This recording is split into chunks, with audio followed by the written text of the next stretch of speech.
Peraí, Eli Jonas, fica comigo, vou precisar te interromper, mas você é de casa, só um minuto para a gente trazer informação de momento. O ministro de Minas e Energia, Alexandre Silveira, fala neste momento em Brasília, naquela tentativa do governo de emplacar o ex-ministro Guido Mantega no comando da Vale. Com ele agora, bora lá.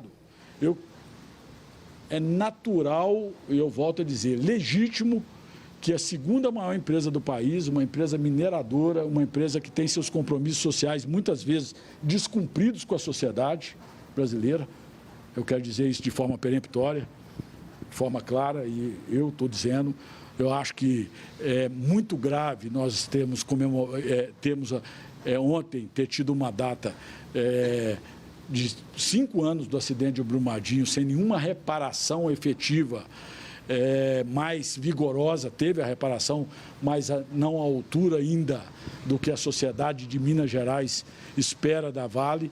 Tem a questão de Mariana, que está em discussão e não chegaram ainda a um consenso, depois de muitos anos daquelas vítimas ali. Agora, nós não podemos especular sobre quem que será o nome da Vale, a decisão, sem a Vale reunir o seu comitê de pessoas, tomar uma decisão da continuidade ou não do atual presidente e se ela decidir pela não continuidade, ela abrir um processo de sucessão. Distribuidoras de energia, teve alguma novidade da reunião que saiu hoje? Tem alguma decisão com relação à renovação dos contratos das distribuidoras? Não, teve a decisão do TCU, que o CCI deve ter debruçado sobre a decisão de que ele quer que o Ministério, que ele respalda a possibilidade legal de renovação ao contraponto da relicitação, mas que ele prefere a avaliação a posterior, de caso a caso, do que uma avaliação genérica sobre a E a reunião que teve hoje, teve alguma novidade, algum assunto que foi tratado mais especificamente? Não, hoje foi uma reunião de cobrança minha. Todos sabem que eu sou um duro crítico da questão da privatização do setor elétrico. Eu acho que o setor elétrico é um setor estratégico, um setor que não deveria ter sido privatizado da forma que foi, em especial no modelo que foi privatizado. Eu não vou repetir isso porque isso já é conhecido por todo o Brasil. O que eu me reuni hoje com os executivos e disse a eles que eles devem, principalmente nesse período chuvoso, reforçar as suas equipes. A imagem do setor de distribuição nacional não é uma imagem positiva. A sociedade exige cobra do poder concedente melhoria da qualidade de serviço do setor elétrico. E o setor de distribuição é o setor mais próximo da sociedade, ele está na interlocução no dia a dia com toda a comunidade. E eu me reuni com CEOs hoje, cobrando qualidade do serviço de distribuição no Brasil. E a resposta da EDP está próximo? Que a EDP precisava de uma resposta até o dia 17 de janeiro, se eu não me engano, sobre a EDP está no prazo do governo decidir sobre a renovação ou a licitação do processo de distribuição. E se for a renovação, eu tenho uma convicção formada de que nós vamos ter que melhorar muito o contrato atual. O contrato, eu já disse de forma pública, vocês principalmente da imprensa especializada do setor elétrico sabem disso, de que os contratos são frouxos. Os contratos de distribuição no Brasil são frouxos. Eles dão muito pouco mecanismo ao poder regulatório e ao poder concedente de cobrar das distribuidoras melhor qualidade de serviço para a sociedade. E se houver um processo de renovação, nós queremos endurecer o processo, os índices e os mecanismos de fiscalização e de cobrança da qualidade do DEC e do FEC na questão da distribuição de energia do país. Do decreto? Para sair o decreto? No prazo hábil. Está dentro do prazo hábil. A primeira distribuidora que vence na nossa gestão é a EDP. Ainda faltam quase um ano. Ministro, o senhor pode falar alguma coisa? O governo está mesmo cogitando denunciar o contrato? O governo brasileiro está cogitando mesmo denunciar o contrato com o Itaipu? Com o governo do Paraguai, perdão, sobre o Itaipu. Tá. Denunciar o contrato. Não, nós estamos numa negociação diplomática. O Paraguai, o modelo de gestão compartilhada de Itaipu é um modelo de sucesso. Sempre houve, quando como são as datas de revisão dos anexos, se vocês resgatarem na história, sempre houve um estresse natural e legítimo, porque as características do Brasil e do Paraguai são diferentes. O Paraguai é um país menor, um país que Itaipu tem uma função mais executiva, de logística e de investimentos em infraestrutura no Paraguai mais do que no Brasil. Então, tem um outro significado Itaipu para o Paraguai. Então, sempre que há de se discutir tanto a questão tarifária quanto a questão da revisão do anexo, há um estresse natural. Eu tenho feito diversas reuniões, sou conselheiro, tenho uma reunião marcada aqui segunda-feira com a margem esquerda, que é o Brasil, com o diretor de Itaipu, a fim de que a gente possa avançar primeiro internamente, a fim de amadurecer. Agora, eu já posso adiantar, eu tenho uma posição já colocada de que nós seremos extremamente rigorosos na questão tarifária no país. O nosso governo tem responsabilidade com a questão da tarifa, porque ela impacta a economia e ela impacta principalmente a vida da classe média e dos pobres do país, que são os consumidores regulados. E nós temos tratado isso com toda a seriedade, vocês têm acompanhado. Temos segurado a questão dos subsídios, temos discutido cada caso onde é necessário se equilibrar a segurança energética com questão da modicidade tarifária. É um desafio do setor elétrico do mundo trabalhar porque se você exagera muito na segurança energética, você aumenta muito a tarifa. Nós tivemos muito equilíbrio ano passado, que permitiu que depois de 11 anos, foi o primeiro ano que não houve bandeira vermelha no Brasil. Nós trabalhamos o ano todo com a bandeira verde. Nós exportamos energia hidráulica para a Argentina, para o Uruguai, graças à bonança hídrica que nós tivemos naquele momento.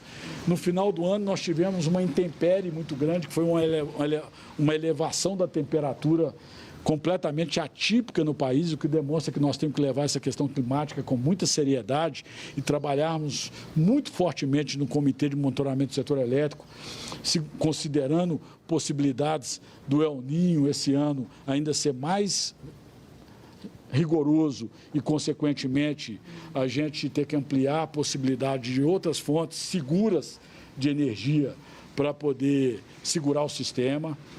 Energia tem que ser o mais barato possível, mas energia cara, caríssima é aquela que não tem. É aquela que para as UTIs, é aquela que para a indústria, é aquela que deixa as pessoas no escuro, que faz a carne da geladeira da gente estragar. Essa energia é a energia mais cara. Ou seja, nós temos tratado o setor elétrico com todo cuidado. Volto a dizer, a privatização da Eletrobras fez muito mal ao Brasil. Ali era o braço operacional do setor elétrico, mas foi nessa situação que o governo liderado pelo presidente Lula encontrou o Brasil e nós temos trabalhado com os instrumentos que são possíveis para manter equilíbrio entre segurança energética e modicidade tarifária. Ministro, o senhor fala do MP do Amapá. Amapá, está tendo algum problema no governo que está travando? Porque o senhor já tinha falado disso. Eu já enviei para a Casa Civil a MP do Amapá, não é do Amapá, uma MP que permite a utilização de recursos dos fundos da Eletrobras para minimizar impactos tarifários. Não é só para o Amapá, para todos os estados? Não, ela permite a utilização dos fundos. No caso especificamente do Amapá, nós vamos utilizar esses recursos assim que a MP for enviada ao Congresso Nacional, para poder cumprir com aquele compromisso que fizemos com o povo do Amapá, que não era admissível receber 44% de aumento num estado que tem aquelas condições que ainda são muito precárias da população mais pobre daqui do Amapá. Por que ainda não saiu? Você está na Casa Civil já? Não, são questões burocráticas normais, tem que passar pela SAG, são análises jurídicas, técnicas, a serem adequações adequações de ordem formal para ser enviado ao Congresso Nacional. Quando que foi para a Casa Civil? Quando que foi para a Casa Civil? Semana passada. E quando vai ser enviado ao Congresso? Como está na Casa Civil, não vai ser eu que vou colocar data para a Casa Civil enviar ao Congresso. Mas eu acredito que antes do Congresso voltar, essa medida provisória já vai estar submetida. Pediu para o senhor dar essas explicações aqui para a imprensa? Ou houve algum pedido? Não. Eu volto a dizer, quando eu ontem, quase 11 horas da noite, cheguei no flat, que eu pude ver o volume de informações e a proporção que tinha tomado, a despeito de ter sido uma única matéria que tinha tomado essa tese de uma indicação, de uma imposição do governo. E teve muita leviandade, eu quero aqui fazer um registro, todos sabem do meu mais profundo respeito à imprensa. O Brasil voltou a dialogar com a sociedade, com os movimentos sociais, voltou a atender vocês com toda paciência, com todo carinho, com toda consideração. Vocês são os ouvidos e os olhos da sociedade no poder público, nós reconhecemos isso. O presidente Lula é um democrata, é um líder experiente. E quando eu vi que falaram que ele estava fazendo uma imposição, fizeram críticas a essa postura dele, uma postura que não existiu. O presidente Lula tem, assim, sido extremamente dedicado a cobrar que a gente cobre de todas as mineradoras, em especial da Vale, cumprir com compromissos sociais que são evidentes. Segurança de barragem, restabelecimento e reparação de danos às pessoas que perderam seus entes queridos nos acidentes. O presidente Lula trata desses temas com relação ao setor mineral. Eu quero entender de onde saiu, qual foi a fonte que disse que eu liguei indicando o ex-ministro Manteiga para compor, para suceder o atual presidente da Vale. Ninguém. O senhor falou com o ex-ministro Manteiga? Não sei. Eu converso sempre com o ministro Manteiga. Volto a dizer, eu tenho uma admiração profunda pela história de um ministro mais longevo da história da República, foi o ministro Manteiga, passou por 3 mandatos, por 2 presidentes da República, 2 mandatos do presidente Lula e o mandato da presidenta Dilma. É alguém que é um profundo conhecedor, maduro, 74 anos, professor universitário. Então, o meu elogio às qualidades do ministro Manteiga não tem correlação, muito pelo contrário, para fazer justiça com a história dele, não tem correlação com uma indicação dele, ou uma imposição, o que é pior. O que foi colocado é uma imposição, porque chegaram a falar alguns órgãos de imprensa, e aí me permita agora a minha crítica, usar a palavra chantagem. Sem falar a fonte. Isso é muito sério. A empresa é listada em bolsa com capital internacional, tem vários fundos internacionais que têm dinheiro no Brasil. Nós estamos fazendo um trabalho. O presidente Lula andou o mundo ano passado defendendo investimentos nas potencialidades do Brasil, e boa parte dessas potencialidades estão aqui no Ministério das Energias. O setor elétrico, nós temos a matriz energética mais limpa do mundo, 88% de energia limpa e renovável. Eólica, solar, biomassa. Nós estamos descarbonizando a matriz de transporte e a matriz de mobilidade com o projeto Combustível do Futuro que viemos no Congresso Nacional, aumentando a mistura do biodiesel, aumentando o etanol, melhorando a nossa matriz de energia. Nós fomos reconhecidos de Davos agora, fomos recebidos de tapete literalmente vermelho por todos os países. Vou receber aqui semana que vem o presidente da Agência Internacional de Energia, Fatih Birol, que registrou junto com o John Kerry, numa reunião comigo lá em Davos, que o Brasil é um exemplo de que está cumprindo com louvor as políticas públicas a fim de fortalecer a transição energética necessária para que a gente combata as questões climáticas, cumpra com os nossos compromissos, as nossas ODS. Então, tudo isso, vocês são testemunhas, nós não podemos especular. Eu acho assim, que é muito sério quando diz que um ministro de Estado ligou para fulano ou para Beltrano para poder fazer uma imposição, ou até mesmo alguns mais levianos usaram o nome chantagem, sem dizer quem teria recebido esse telefonema, e eu quero aqui afirmar,